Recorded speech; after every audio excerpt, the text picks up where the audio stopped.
Into the wild I'll go, and into the wild I am.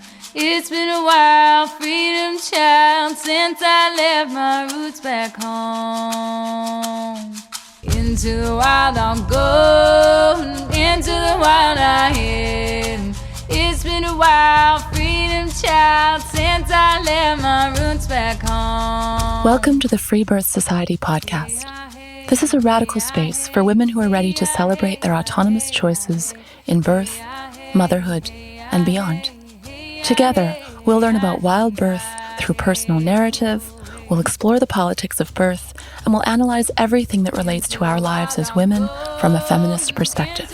Here's your host, Emily Saldea. It's been a while, freedom child, since I left my roots back home. Oh, women, have you heard? The show is coming to Austin, Texas. Join me Saturday, November 16th for the first ever live recording of the Free Birth Society podcast. We'll have an amazing guest tell us her truly wild Texan free birth story, plus a tell-all Q&A with me. It will all be emceed by the epic Austin beloved local Devonna May. An actual evening of hanging out with free birthing women, basking in story medicine. Yes, please. Make it a date night or come with your besties. It's going to be so fun. Tickets are on sale now. Go grab yours and then come hug me in real life. Link for tickets are in the show notes. I'll see you soon. I was about 21 when I decided that I wanted to be a midwife. I was really drawn to this idea of the camaraderie and the sisterhood and caring for mothers, essentially. So yeah, I went into midwifery very naively, not knowing what it would be like at all, and I was quite shocked with what I found. Really, it was so many things. It's so complex. It's so huge. The system is very hierarchical. So you have doctors at the very top, senior doctors, junior doctors, senior midwives, junior midwives. Then you have healthcare assistants and students sort of together maybe, and then women right at the bottom. And by women, you mean the patients? Yeah. Yeah. Women giving birth. Yeah. Mm-hmm. Definitely at the bottom. And then you have this, I don't know, it's just a lot of bullying, particularly in the hospital that I was in. They had a particularly bad culture of bullying, but I think that is pretty universal. Yeah. I learned later. I actually switched hospitals because I found it so appalling. And this is how many years were you a student midwife? 3.5 years. And so that included rounds in the hospital, working in the hospital. Yeah. So you go straight in, first year straight in. Okay. Go straight in. I remember I started in community, my first placement, maybe 6 weeks after I started in first year. And then you go into, I think I went into birth center first and then labor ward. And then you do your rotation of all the different. And this is you being on track to become an NHS midwife in the UK. Yes. Okay. Just want to make sure that's clear for everyone listening. So yeah, so it sounds like pretty early you're like, whoa, this isn't exactly what I thought it was. Yeah. I remember my first placement it really hit me when I was on the labor ward. And I was with a mentor who was shouting at a woman giving birth, and she was threatening her that if she didn't push, she would get the doctor and get them to bring the forceps. Mm-hmm.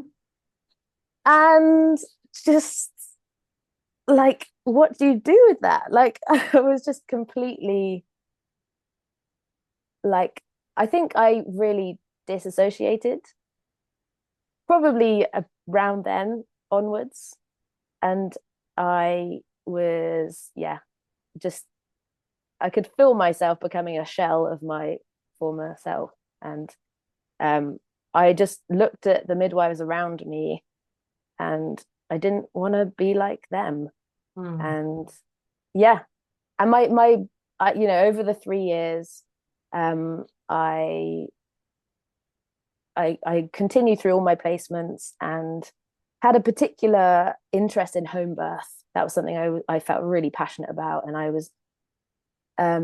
I felt passionate about being calm and just like keeping it very simple. And I felt most at home in the kind of birth center or home birth setting, but I unfortunately wasn't able to do a home birth, like witness a home birth or do a placement, because I had to resit a labor ward placement.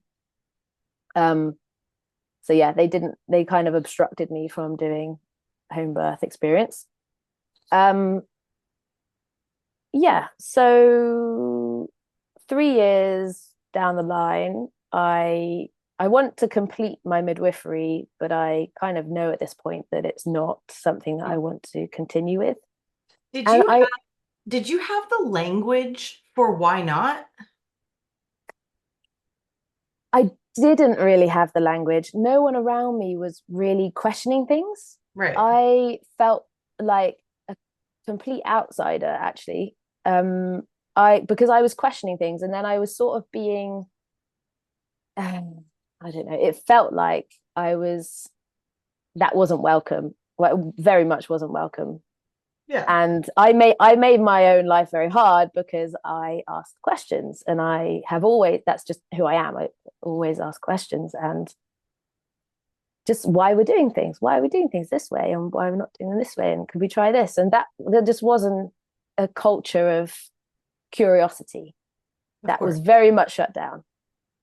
So I felt it. I didn't really have, I don't know if I had the words, but my body felt it most. And that was the thing that really alerted me to the fact that I couldn't continue, because my body was in crisis, basically. I was having like migraines all the time. I was just incredibly anxious all the time. I was a bit of a mess, to be honest. And when I wasn't on shift, I'd come home and just be recovering. And that wasn't a life that I wanted to lead. So at that point, was it framed in your mind like, oh, I'm just not up for being a midwife? Like, it's just so taxing on me. It's just so like hard on me, versus like my nervous system is fucked up from abusing women for 3 years.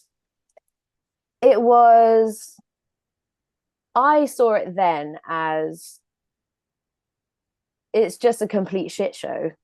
Okay. And I saw it as it's a problem of there's so many things. It's such a complex issue. One is that it's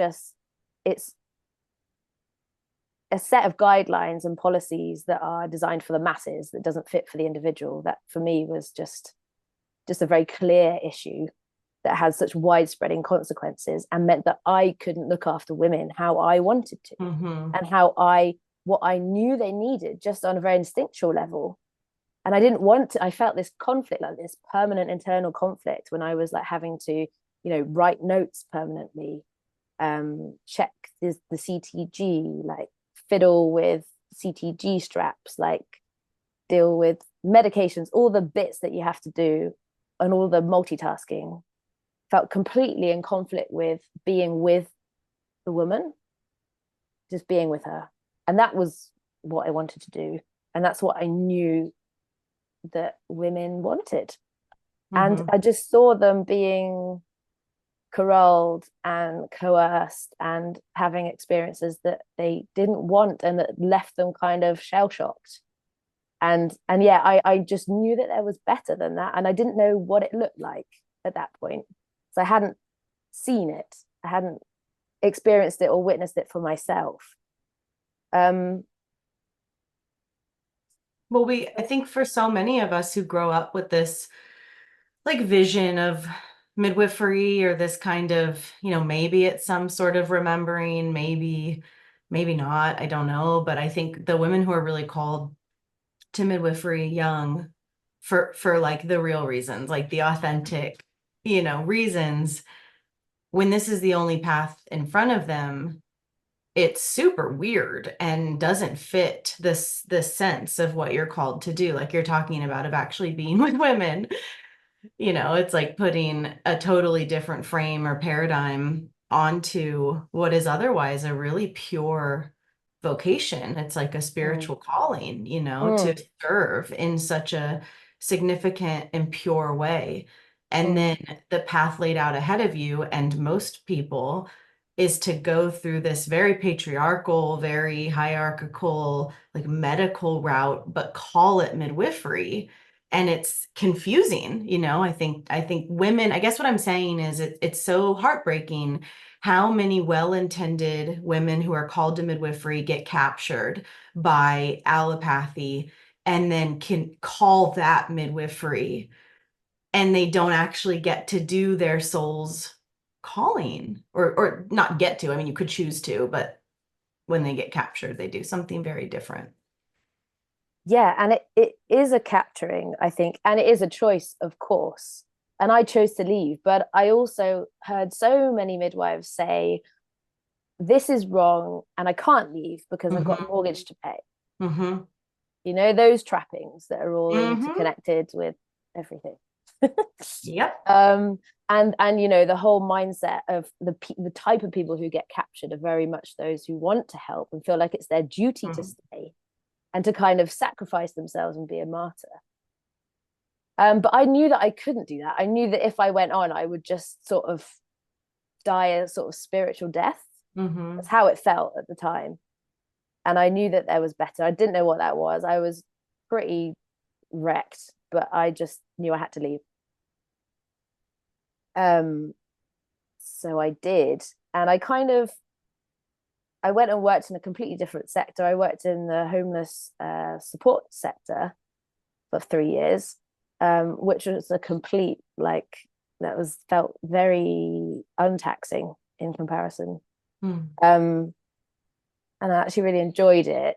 And I kind of closed the lid on midwifery, and I had a real grief around it. And I would often sort of feel like, oh, do I go back there? And I want to go back there because it's my calling, and I can't. And I remember one midwife I spoke to, who was then a private midwife who had left the NHS, said that it felt to her when she left like leaving an abusive relationship. And I can definitely understand what she was saying, like the kind of claws that it had in me were still there, still trying to sort of pull me back. But I knew that it wasn't healthy for me or for anybody else. But I knew also that that part of myself was still there. But it was another maybe 5 years before I sort of opened that box again. And then I went from the angle of doula. I did a doula training, and I attended one woman as a doula. And that felt much more aligned. Like I was actually able to be with her and, just. In what kind of setting was it? She was in the hospital. Mm. She didn't want a home birth. It was her third child, but it was a VBAC because her second was a cesarean.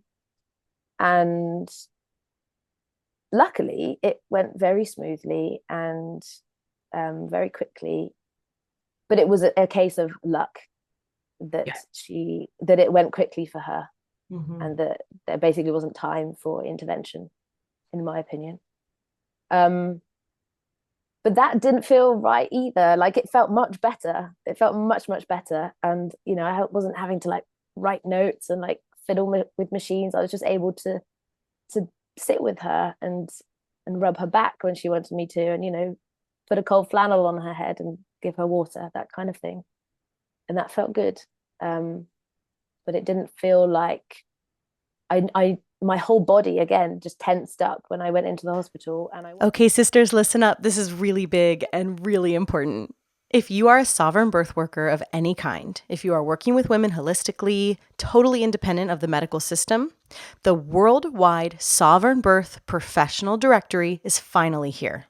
I am thrilled to announce that the Match a Birth directory is live. This is a long time coming and something we have been working really hard on behind the scenes that is going to majorly support the longevity of the birth liberation movement. We are contacted here at Free Birth Society on average 100 times a week by women around the world asking for our help in connecting them to sovereign birth professionals. So that really guided us to create something that fills a major need. No need to be underground anymore, no need to be at a loss of how to find your clients, or in reverse, where to even start looking for a radical birth keeper. We did the hard work to create the network so that you beauties can all find each other with ease. So here's the deal. Through the end of the year, we are intaking professionals who offer sovereign pregnancy and birth support. So that's coaching, education, birth witnessing, any and all of it. Women who offer postpartum support of any kind, women who offer holistic fertility and cycle coaching, and women who offer birth trauma integration sessions. Now, this can be live, in person, or virtual. If you are a professional that offers anything within these categories, you need to head over to matchabirthdirectory.com and get yourself listed. If you're a woman or a mother seeking these services, you can drop your name on our waitlist and be the first to hear when we go public. So all of you, but especially those of you in the professional world of birth, head over to matchabirthdirectory.com and join the network. When I went into the hospital and I wanted to run away, was the feeling that I got when I went in to support her.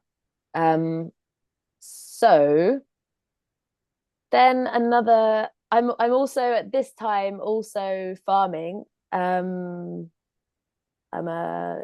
growing and setting up a farm with some friends, and so not doing much in the birth work world. And then I become pregnant in 2022, beginning of, and I was actually at a Vipassana 10-day silent retreat at the time when I sort of realized that I might be pregnant, which was such an amazing time. It was really wonderful. Like the first day of the retreat, I was sat down, and that should have been the day that I came on my period, and I was really regular, and it didn't come. So that was a real signifier. But I was in Vipassana, so I was very much with the sensations in my body and not in my head. So I just made like a little note of it, and then thought to myself, well, we'll see what happens. And then sure enough, the days went by, and each day my period didn't come, and I thought, okay, well, we'll see what happens the next day. And it didn't come. And then it was not until my partner, Sammy, picked me up at the end of the retreat, and after about half an hour of chatting, I sort of mentioned that my period hadn't come, and he was like, oh, we're having a baby. And I was like, I feel like we're having a maybe at this point. A maybe baby. A maybe.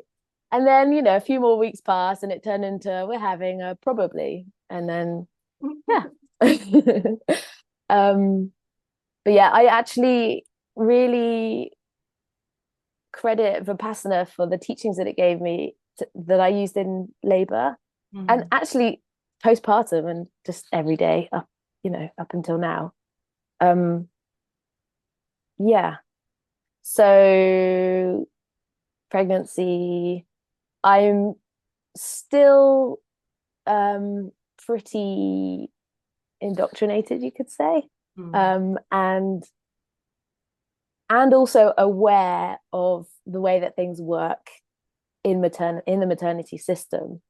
So I remember thinking I want to experience what it's like on the other side, so as a pregnant woman. So I went along to my appointments. I requested that you sign up with NHS. Yes. And you're okay, got it. Yeah. That's interesting. Yeah. After being like, I can't handle working here. But did you have any reference point for anything else yet? No. So free birth was just a word, really. It's a word that I had encountered, and I knew that women did it, and it wasn't in my life. It wasn't part of my consciousness. It wasn't something I did or thought about doing at all. I was all about home birth. Like I knew I wanted a home birth. Definitely, definitely. So yeah. So I went along to my appointments. I requested that I see the same midwife because to me, continuity was a slightly less bad way of doing it, in that I knew that the midwife would learn to, we'd grow a relationship of some kind, and she'd learn to trust me and I her to some degree. And then she would be less suspicious of, my body, of everything sort of going on in that kind of realm. And there'd be less chance that she would try and coerce or kind of What about what direct. you knew about the on-call schedule with like getting her at your birth, though? Well, so at this point in time, home birth services were suspended. So this was 2022. So, the case was that they were still recovering from a lot of midwives leaving, and sort of COVID disruption. So the home birth service wasn't something that was running. So I was pretty, like, pretty in victim, I would say, pretty like, oh, this is not fair. Like, I worked in midwifery and this is something I'm very passionate about. And now it's my turn and I can't have my home birth kind of thing. And yeah, I explored every single option that I felt was available. I explored we were living on a narrow boat at the time. I explored moving that to a different city so that we could access like birth center there. We visited the birth centers, lots of different birth centers, but none of it felt right. I, explored even going to hospital. I went on a tour to the hospital, and I felt my whole body just tense up, and I was like, no, exactly what I thought would happen. But I at some point realized, like, oh, I don't have to try and mold to this situation. Like, I can just stay at home and see what happens. So but it took a while. Like I really considered birth center and hospital, because the hospital in my city doesn't actually have a birth center either. It's just labor ward. And then the birth centers were in other towns around. So I actually had a doula as well, who suggested free birth. She planted that seed quite early on, and just as an option. And so that had been planted. And it wasn't until I was maybe 35-ish weeks. And that's when I really started thinking about free birth. And it went from thinking I'll just stay at home and see how things go to I'm going to free birth at that time. And that shift was like, it felt monumental. I remember a point where I realized that if I didn't invite anyone into my space, into my home, who I didn't know and didn't trust, then I didn't have to do any of this advocating, which is a word that's often used in the doula world and the midwifery world, advocating, which to me is just fighting, like fighting. Well, really what it is asking permission. You know what I mean? Which results in that sense of fighting. But the whole concept of advocating for yourself is being like, please, can I please not do this? Could you please not do this? Like, it's so insane that adult women are willing to go into these really gnarly predatory, institutions and then be like, but please, God. I know, and the kind of maneuvers, it feels like a chess game almost, of like, you never know what the attitude of the midwife is that you're going to have. You don't know who she's going to be. You don't know what mood she's going to be in. You don't know, there's so many things to consider that once I realized I didn't have to do that, that's Mhm. when the word free birth really came Mhm. alive. I was like, oh, it's And I free. just Like have it. to say, I think if we're gonna say it's like a chess game, the mother only has half her pieces on the board. Like Yeah, it's an unfair matching, right? Like completely, she's only got completely. a couple of players, and then there's a full Yeah. arsenal on the other side going against, you know? And And she the hasn't been told all the rules either. totally. Yeah, only the opponent knows the rules. Yeah, Yeah. I mean, I think it is a very liberating and very important, thing for everyone to realize that for you to have a home birth, you don't need anyone else there. And we've gotten so brainwashed to think that home birth means a medical provider is with you at your home, which is almost funny, like a home birth means you have a baby at home. You need a home in order to have a home birth. That's what you need. You don't need anyone. I mean, I hear, I coach women from all around the world, and I hear these wild, creative, stressful, dramatic stories of how women, on small islands or in places where there aren't medical midwives, like import them in and have, all this expense and fly to places where there's da da da da just so they can Mm, have their home birth. And it's like, oh my God, that's not what you're mm, doing. That's mm, not what you're doing. You're trying to have a medical midwife assisted birth. You can just mm, have a home birth, it's mm, really speaks to how successful the language has um been manipulated. mm. Yeah, it's like a colonization of birth, isn't it? Of like it doesn't belong to you anymore. Um, so yeah. Um, Yeah, so it's a big deal for you to be like, whoa, I actually am just gonna stay home. yeah, yeah. And I could really start visualizing myself giving birth at home once we moved off of our boat and we had the opportunity to rent a house, this beautiful little house in a woodland. And it went from being, because a narrowboat, which I absolutely love, but it's basically a corridor next to a public footpath. I just No. couldn't quite imagine myself, completely letting go and like, making the noises I wanted to make and just feeling really free. So Hmm. as soon as we moved into this house, I just felt like this, I can see it now. I can see it. Mm. And yeah, I stopped working at the farm about 36 weeks, about the same week that we moved house, and just started really slowing down and yeah, going inwards and going on lots of wild swims and singing with the women from my women's circle, and yeah, just and and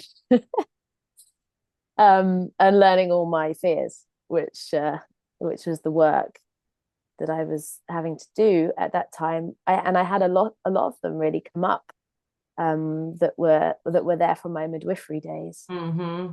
So yeah, it was quite an unraveling and unlearning. So did you know anyone who free birthed? Like who did you talk to? How did you resource yourself for such a crazy thing? Yeah, yeah. Well, I was very selective about who I told. Um, and yeah, I just like drank up as many stories as I could. The Free Birth Society, just listened to all of those episodes. I spoke to and sought out women like online who had had free births. I spoke to friends, and if they knew someone who had a home birth, I would contact them, and I'd have telephone conversations where women, that I'd never met before would tell me their birth stories, which was so lovely. I really cherish that. And um, a friend, well, it was a friend of mine who I've never actually met, um, from the online world, who had a free birth, who also lived on a boat, told me about the complete guide to free birth. And so the complete guide to free birth, which for anyone who doesn't know, Emily and Yolanda did, was like instrumental in my unlearning and my, I felt completely guided and held by that, actually, as well as the stories that I was hearing and collecting. So I was 42 weeks and 3 days when I went into labor. And in the weeks following up to that, so I stopped attending midwifery appointments at about 37 weeks. Because I felt like it wasn't the energy that I wanted to invite into my space. And I was just really noticing that, when I came out of those sessions, I was just feeling kind of separate from my body, very much in my head, and more stressed and more fear, even though I knew what I was looking out for, and I knew the kind of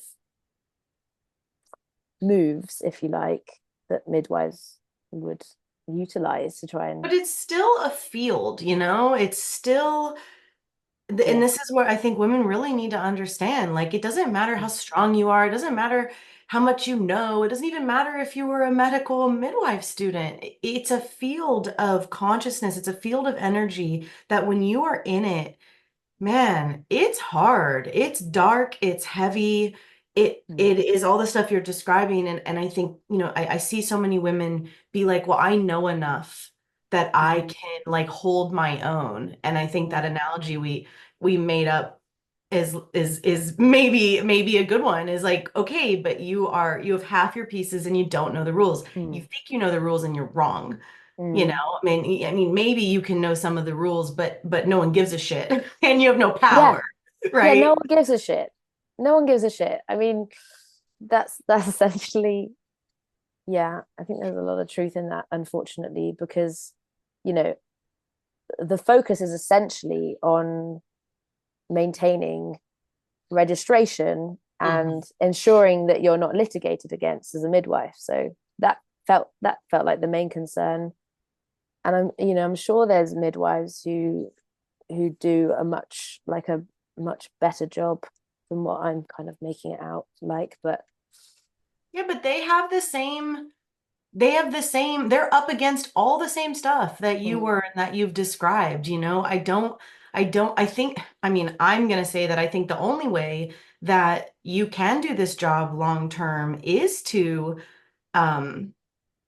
what's the right word? Like, is to let go of that really pure part of you that wants to be in full presence and really serve from this. Like, I don't think you can do that and stay in this job and survive emotionally. It's almost this difference of, is it a job or is it a calling? And I think that midwives, NHS midwives, women that work in the hospitals, that shit's a job. That's not your calling. It's not spiritual midwifery. That is checking the boxes, high volume, keeping your head down, doing what you can. I'm not saying that there aren't good people in those systems. Of course there are. There's good people everywhere. It's about, so much more than that. People like get so upset when I say stuff like that. But come on, you can't actually, like you said, be one-on-one, be with the individual when you are under such a, the shifts alone are abusive, like much less the actual job description and then the pecking order and all the ways you're trying to keep it together and just literally do your job so that you can get your check and go home and be with your own kids. You're not able to be resourced enough or hydrated enough or slept enough to show up in the way that we're talking about. I don't think it can happen in the system. No, and I completely agree. There's just like way too many demands on an individual. And this idea that you are responsible over women is extremely heavy. And like an impossible sort of idea as well. And It's an their babies. impossible idea. Yeah, These like completely unborn impossible. creatures, you're also Yeah, it's an but it, impossible and then job. it and then it's also pitting, in many ways, it's pitting the medical midwife against the patient if there's any sort of, friction or requests that are beyond what's appropriate for her for the midwife's own like culture in the ward and with who's on, like the whole thing is really tricky politics to navigate. Mm, Even the most well-meaning midwives or nurses who really want to be with this patient and really want to see her and honor her and hashtag advocate for her, it's still not able to be done in an ethical way because of all the other stuff that they're having to juggle and navigate and all the stuff. But there's this like pitting against a woman on woman bullshit that kind of by design has to happen. Ultimately, when the midwife is in a position where she has to look out for herself in this toxic dynamic, you know what I'm saying? yeah, it's like a survival. It's like the midwives have to find a way to survive in Well, she's amongst. gonna get in trouble. Like, Yeah, if she's gonna get in trouble easily if she steps outside of what her superiors want, what's expected of her. I mean, there's only so much wiggle room for a nurse or a medical midwife in the hospital before it gets weird in the pecking order. Yeah, I mean, would you agree? totally. Yeah, Yeah. with everything you said. Yeah, Yeah. completely. Okay, so you are at you're 42 weeks and a couple days, and you're going to free birth. You've resourced yourself. You did your last NHS thing. It didn't feel good, so you stopped doing that. What else is there to say pre-birth, if anything? Pre-birth.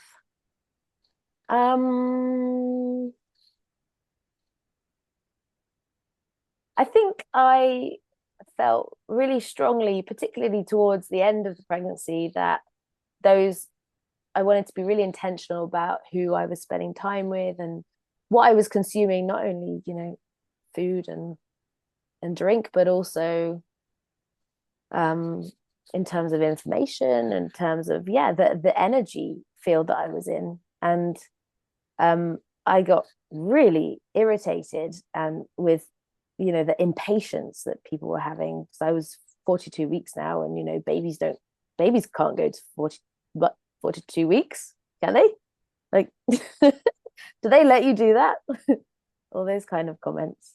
I was surprised actually at how irritated I felt, but it was a lot coming up, and so and I had the hospital calling me every day at some point around 40 weeks. Yeah. So, And because you just kind of stopped coming, you didn't like break up with them? no, I didn't break up. I just explained that I didn't feel it was necessary and all was good, and kind of, put a little balm on it as well, and said, you'll be the first people I contact if I think there's a problem, and which was important to do it that way, because always in the back of my mind was, I don't want them to do a social services referral. So being very mindful of the way that I interacted with them.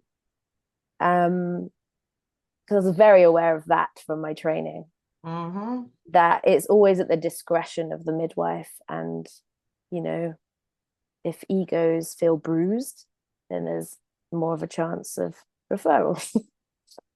So, yeah, that's just how it is. Unfortunately, it's a very real part of it. And even just even more simply, it's very easy for someone who's been seeing you prenatally to know that you haven't given birth because you haven't contacted them, to calculate that you're 42 weeks and be genuinely concerned at how stupid you are, that you know what I mean? Like, what an unfit, stupid, neglectful woman who is genuinely putting Mm. her baby at risk. Like her baby's Mm. going to die if she doesn't get induced. Like there's a lot of righteousness in the Mm. brainwashing that it is their duty to step in with these Mm. stupid women who don't know Mm. what they know. Mm. And it is, I think, so much to do as well with the relationship, so that it wasn't the midwife I had seen all along that was calling me necessarily. It might have been Mm. her, but it was, it gets passed along. If she's not on shift that day, it Yeah. would get passed to the midwives in the unit who would call you, and they've never met me. And then they're very concerned because they've never met me. And how do they don't know who I am and Right. how I The think. big And system. yeah, the big system. So it's a scale thing as well as a relationship thing. And Mm-hmm. yeah, all thrown into the mix. So I told them at some point, don't contact me. Like, you can contact me in a week, just don't contact me anymore. So that was fun. Well, Um it's like, it's kind of pitched as this voluntary free service, but actually you're opting into like a big daddy super, surveillance program. I mean, I have interviewed a lot of women who didn't call the NHS midwives and had social services yeah, fuck up their postpartum. yeah, Of course, it's yeah, so intense. yeah, yeah. I mean, the postpartum stuff, yeah. Or maybe touch on that later, but um yeah. Um So you're able to kind of push them off. Don't call me, I'll call you. yes. And so things are fairly settled, it sounds Things are like. fairly settled, yeah. Um yeah, fairly settled. I I didn't know many people or any people around me who had free births. So it did feel kind of isolating. Mhm. But I also had this really intuitive sense that I just wanted to be, I wanted to be around people who I felt really comfortable with, and like sisters who I loved. And and what I felt really cool to do was sing, and that felt like something that would bring on labor. And we gathered with my women's circle, and we had a sing. I ended up singing that song that a friend taught us that day in early labor, which was really Oh, lovely. yeah. And um and yeah, so the day that I went into labor, um it was it was October. I think it's quite a sunny day. And Sammy was on the farm working, and I'd asked him to come home a bit earlier that day because I'd felt like I needed him around a bit more. Um, and I'd like to go on a walk every day, but I was getting slower and slower each day, like slower than snail's pace at this point. And my hips were like, I didn't really think of anything of it at the time, but they were just so clunky, and I was so slow. Um, Baby, I think, was just really low. But at the time, I didn't really, think anything of that really. Neither here nor there. It was just part of pregnancy. Those usual feelings of, um, am I going to be pregnant forever? Is that, Googling, has anyone ever been pregnant forever? No, they haven't. But that morning, I'd had a nap, which was quite unusual, for a couple of hours, and I had a really like lovely, like warm, glowing, really gradual contraction in the morning. And I felt kind of spacey that day, and just sort of plodding around, tying up some last bits. And Sammy came home about midday, and I got the number of a woman who had free birthed her first baby, and she'd gone to like 43 weeks plus a few days. So I called her up, and she told me her story, and that was so lovely. I'm so grateful to her, and because I came off the phone and I went into labor. Mhm. It's the medicine of story. Mhm. um and actually, I wanted to touch on as well that this birth really taught me about the power of dreams, because I had meditated on the birth that I wanted. And I had been, like a self-proclaimed realist up until then, and thought, I was quite hesitant to do a meditation on what I wanted, because to me that felt like setting myself up for disappointment. But then I did it anyway. And I ended up having that birth that I had dreamed of. Which, yeah, I feel I tie that in with a lot of the work that I do now with women and in pregnancy circles and with coaching and working with women. And that the power of dreaming, and knowing your desires and illuminating them before you is incredibly powerful. And I've seen that now. I've experienced that. And that thread also links back to when I was a midwife. I was doing my midwifery training, and I knew that something better existed, but I didn't quite know what it was. And then through this birth, I then was able to have evidence of what that was and know that, oh, okay. And it opened up this whole other world. Well, I think there's a really important difference between planning and dreaming, and I think, women who aren't familiar with that will think they're the same thing at first, and you have to kind of untangle. It's one thing to sit down and plan, like when women tell me, like, I'm going to have a water birth and my baby's going to be born on, blah, blah, blah. I was like, okay, like, you think you have a plan. That's not the wisest thing, but that's really different than wonder and dreaming and fantasy and, what if it was like this? What if it was like that? And, oh, that sounds like it would be so nice if I had that. And like opening up that creative consciousness creates bigger and wider possibilities, right? It's like uncapping, you know what I mean? Versus planning. And so I think, I know a lot of women are hesitant to dream because they first think they don't want to get disappointed if it doesn't go that way, but that's a plan. That's a different, you know what I'm saying? Yeah, totally. Yeah, it is a creative unveiling, isn't it? It's like, what is possible? What is possible? Where can I allow my mind to go? Where does it want to go? What does my heart want? Right. Most women don't even ask themselves for their entire life, what do I really want?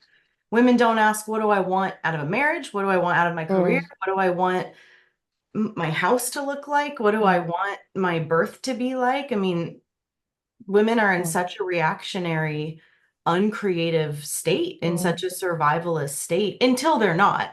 Obviously, plenty of women are also not in that, but until they're not, it is kind of it takes some work to kind of deprogram out of the matrix, as they say, to really get willing to ask yourself what you want and then get willing to have it, which is what's so cool about the catalyst of a sovereign birth, like the possibilities embedded in that.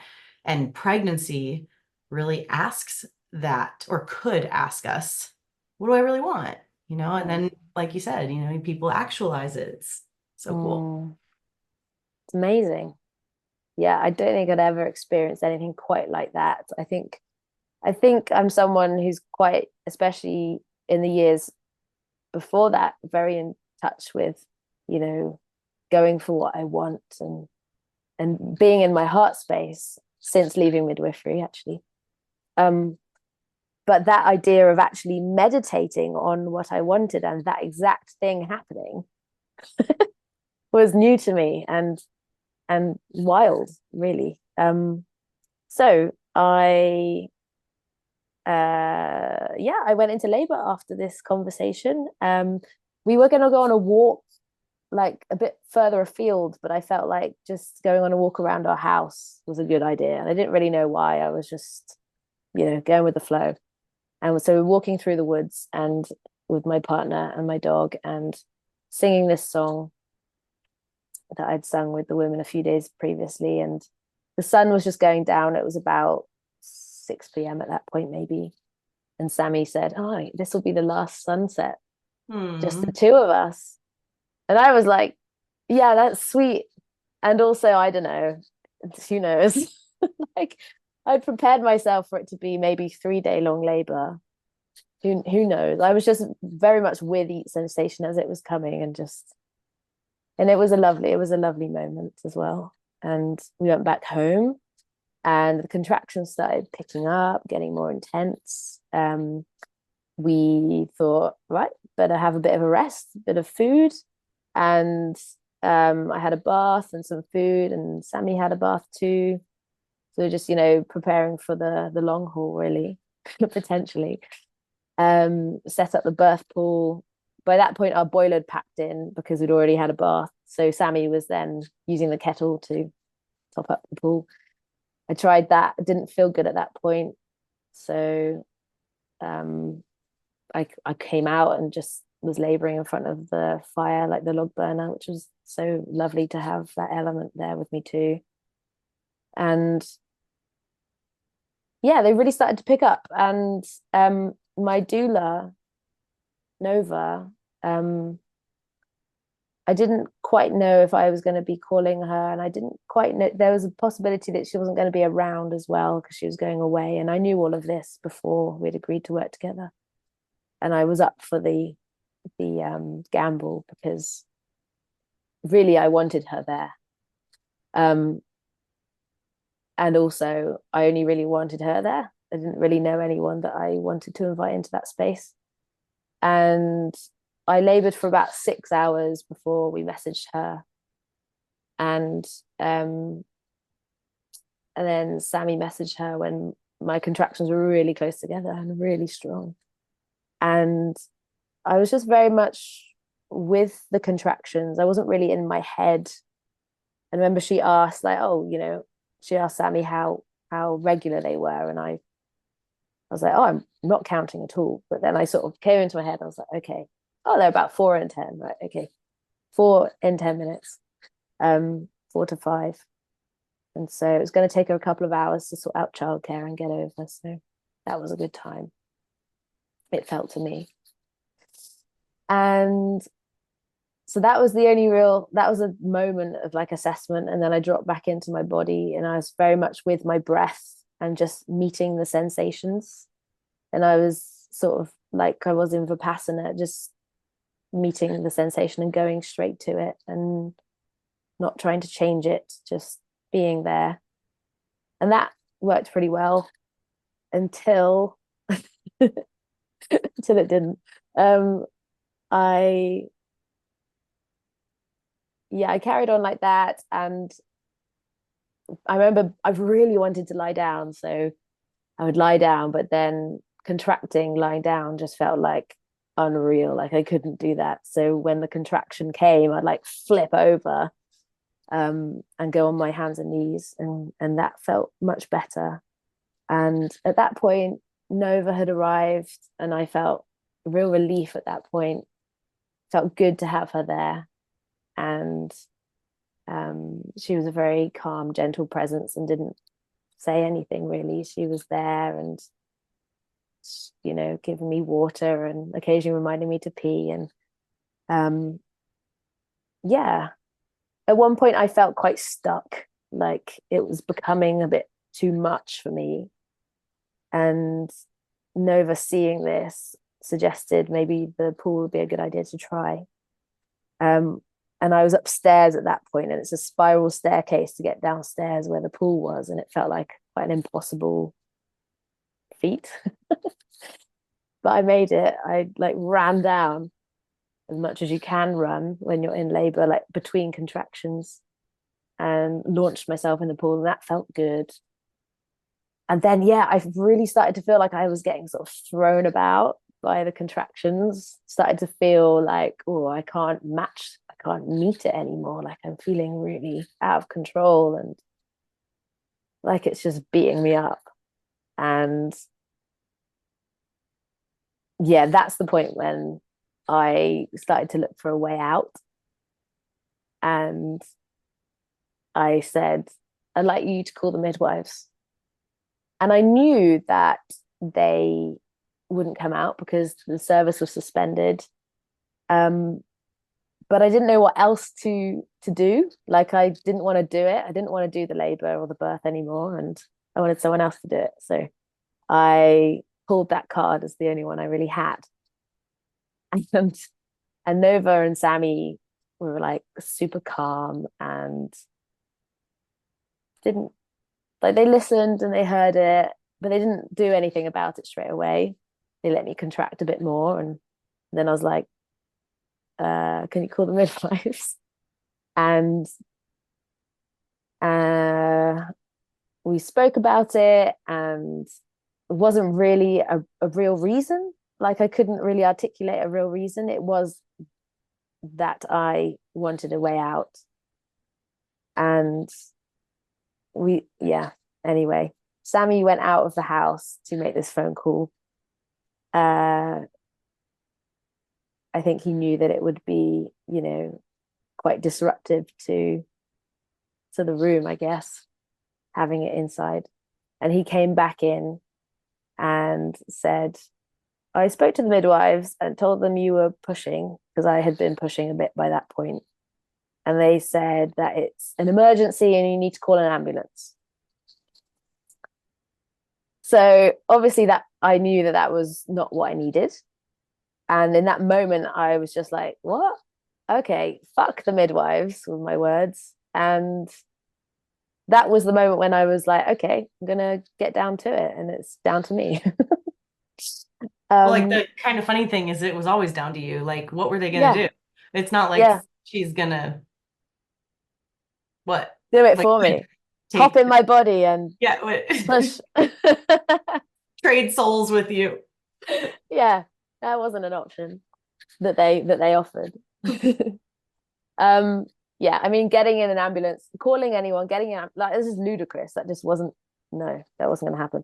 And so I kind of like slotted back into this mindset of like, okay, no, this is me. I'm giving birth. I'm going to do it. And the mantra I had in my head was, the only way out is through.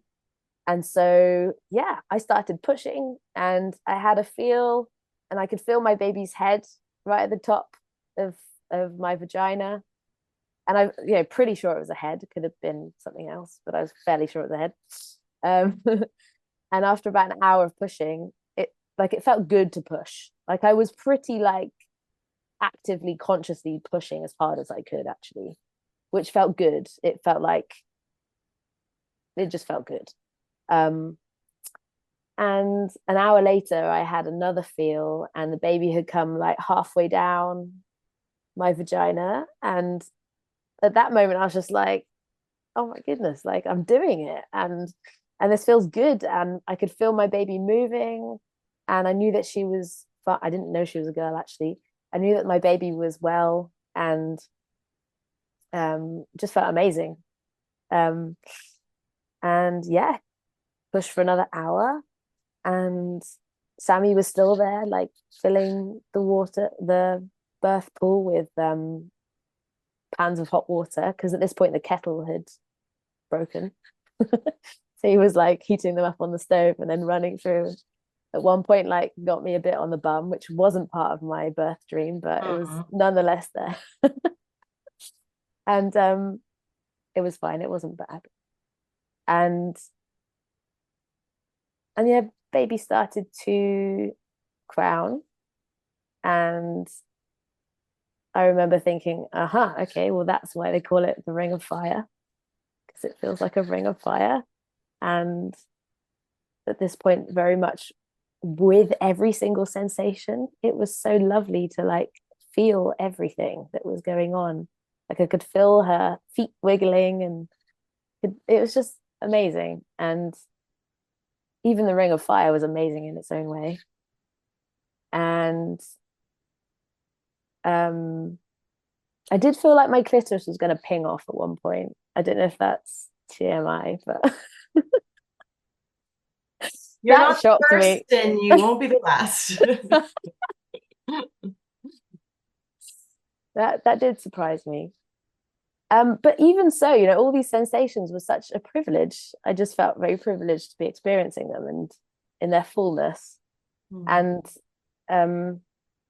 yeah, baby I was quite intentional about, just going quite slowly at this point and not pushing really a lot, and just easing the baby out and letting the tissues kind of gradually stretch and make way for the baby. And she her head was born, and Sammy like hopped in the pool, and she was facing me, so she had her back towards it, so she was back to back. And then so her head was out, and then I put one leg up, and I was really trying hard to like keep my bum under the water, because all I wanted to do was like rise up like this, but I knew if I rose up, then my bum would be out the water, and she might sort of flop out via the air into the water. So that didn't seem right to me. So I wanted to like keep my bum down, and I was asking Sammy to like help me keep my bum down. Which, just for anyone listening, like that is fine, and that babies are born that way all the time. You mean like where they come out into the air and then into the water? Mm-hmm. Yeah. People freak out about it on like I've posted many videos of women free birthing that way, and people lose their minds. Yeah. I've seen it. It's fine. What you really don't want to do, or what seems to my mind the thing you want to be careful of, is putting them back in after they've come up, which I've also seen babies be fine. But like in the shifting of the legs and moving them around when they're born in the water, but going like I've seen quite a few babies just fly into the water, or even like slip through the hands, like mom's trying to catch and they fall into the water, or into the toilet, into the water. But anyway, whatever, that was on your mind that you didn't want to do that. Yeah, totally. And I'd like to watch those videos too, to kind of like heal that, because it's an idea that's come from my midwifery training again, that was there. But also those babies are very unlikely like taking a breath before they're hitting the water. I mean, we're talking about a second. Yeah. I mean, they're pretty slippery, so they'd fly. I also I've never seen it be a problem, like they're from water. If there's a split second of air into the water, I mean, I understand the potential concern, but I haven't actually seen it play out as a problem. That's interesting. Yeah, so I sort of went into a lunge position after her head was born, and then she was born with the next contraction. I remember thinking, oh, should I like push now, or should I wait for the next contraction? I was sort of like trying to think like, oh, what is it I'm meant to do? And she was born, and I picked her up into my arms and just sat there staring at her. It's like in complete awe. And I mean, there's nothing like that moment when you go from being, pregnant to now you've got a child for the rest of your life, and this is them, and this is the person you've been waiting to meet, and this is her. And we just discovered that she was a girl, which we were completely delighted by, and sort of secretly both wanted a girl, which we'd only admitted to each other like a day or two before birth. And had no idea either way whether the baby was going to be, boy or girl. So it was lovely surprise. And maybe no more than a minute later, I had really strong contractions, and my placenta came, caught it in a bowl, and I got out of the pool. My legs were super, super shaky. I think because I've been pushing quite hard, and I guess it had been 12 hours by that point of being in labor, and my legs were very shaky, but I was fine. Sammy was holding the placenta in a bowl, which was still attached to my daughter, who was in my arms. And I sort of stumbled a meter or two to the sofa and just sat there, and she fed on my breast straight away. And Nova brought us some food and some tea, and yeah, was sort of like checking us from afar and just making sure we had what we needed. And my dog was there too. He'd been there the whole time. Kind of annoyed that we were keeping him up, I think. But yeah, yeah, it was really beautiful. And by that point, it was maybe we had the birth was maybe about 5, 6 a.m. I'm not sure about then. So after a couple of hours, like snuggling on the sofa and feeding, and the cord had gone white, and we said a few words of thanks to the placenta and prepared my daughter for the cutting of the cord, and said a few words of thanks and cut the cord, and then yeah, Nova she'd like changed the bed for us and done a bit of washing up, and then she left, and we went upstairs to our bedroom, and I stayed there for like 6 days, and before I came downstairs, and yeah, it was just beautiful, like a very beautiful postpartum. Like I feel like I was staring at this beautiful baby for like at least 6 months. I still am actually, but yeah, it was beautiful, like just having the woodland next to us as well, and going for walks with the trees, and every single day it felt so held and peaceful, and I really think that the birth was the foundation of that. Yeah, and Sammy was wonderful too, and his support of making sure I had everything that I needed, and we were able to be very present and just really enjoy.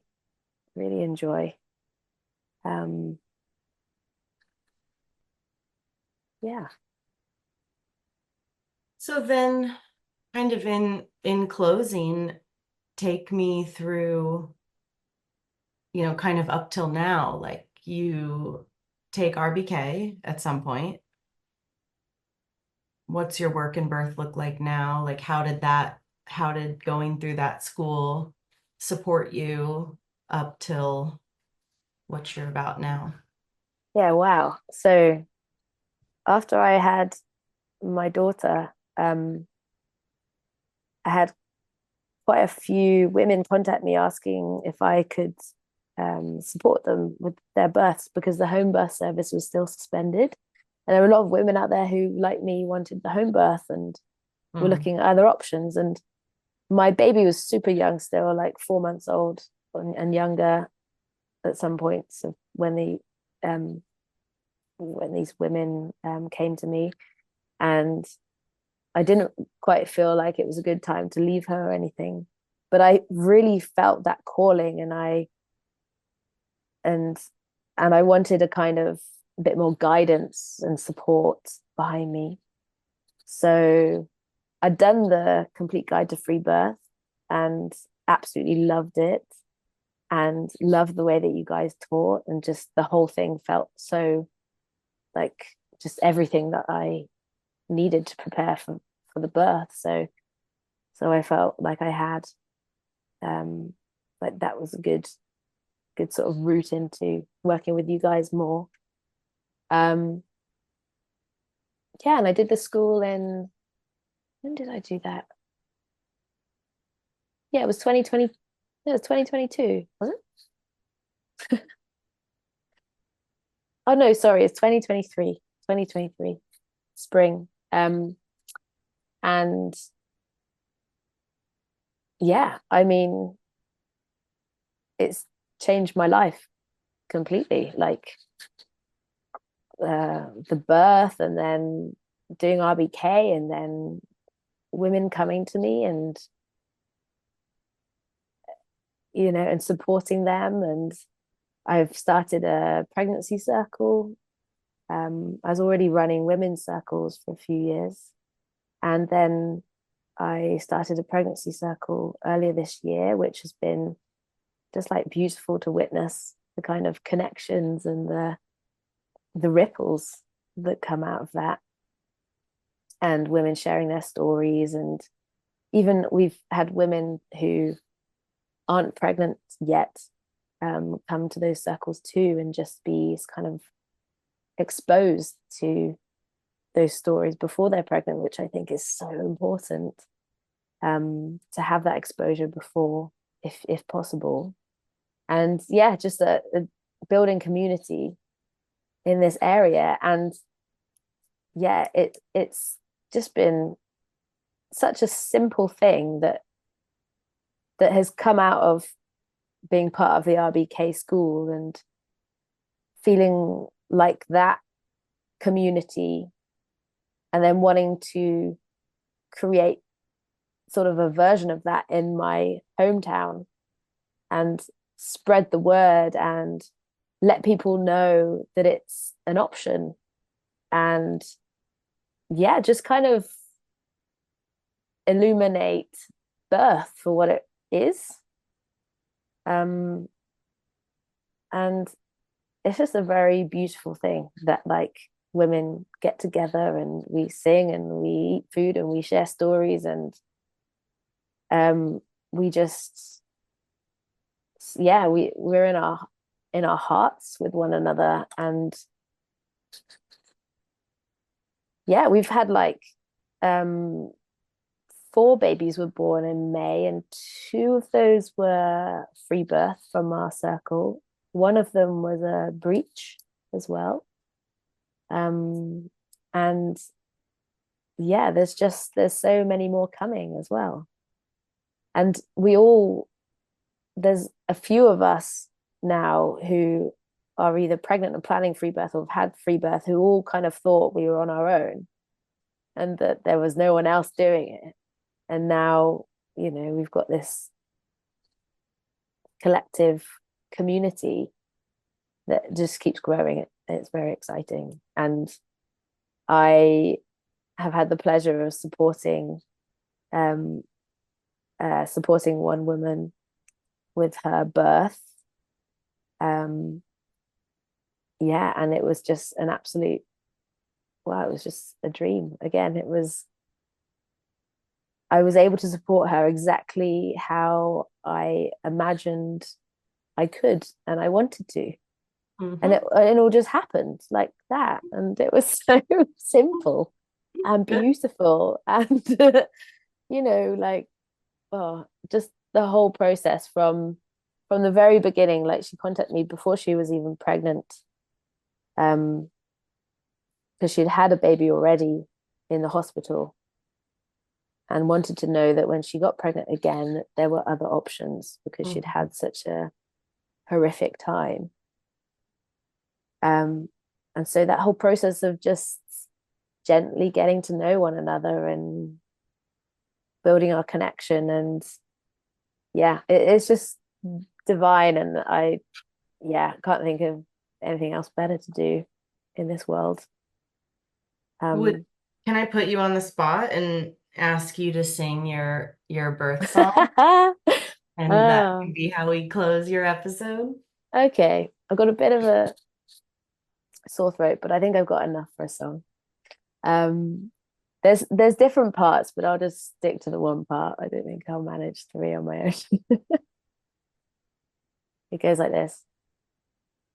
Home, I'm going home. I need the lamb to feed my soul. Take me home, over the green, green hills and far away. It's beautiful. Thanks, Emily. Yeah, thank you. It's nice to hear your story. Thank you for hearing my story. Feels good to get it out there. Thank you, Livi. Thank you. I hope you enjoyed the show today. You can support this podcast by donating to it through the link in the show notes below. And of course, leaving an awesome review on whatever platform you listen on. The more reviews, the more visibility the show gets. So let's spread the good word of sovereign birth. Don't forget, you can watch our podcast interviews on YouTube and see the women as they tell their birth and power stories. And you'll also find our viral free birth collection of epic, raw birth videos on our YouTube. Make sure you're subscribed to our channel. We've always got a lot going on at Free Birth Society, and you can find out all about it at freebirthsociety.com, at Free Birth Society on Instagram, and opt in to my newsletter below. We offer courses on free birth, authentic midwifery, the blood mysteries, as well as one-on-one coaching, in-person retreats, and of course our annual women's gathering, the Matriarch Rising Festival. Our exclusive, private, vetted membership, The Lighthouse, is definitely something to check out if you're looking for a community of wise sisters to get guidance from and to meet in real life. Together we rise, sisters. We must speak our stories, fully claim our lives, and support one another. This is the living revolution, and I am so grateful to be in it with all of you. I'll leave you with our gorgeous Free Birth Society theme song, Wild Woman by Aruba Red. I honor you for the wisdom you held, the ancient traditions of plant medicine and womb magic. I feel the spirit of the ancestors as I place my hands upon my belly.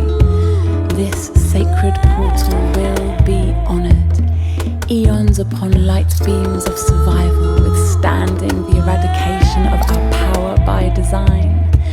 I will not allow the separation of our young to be forced upon me.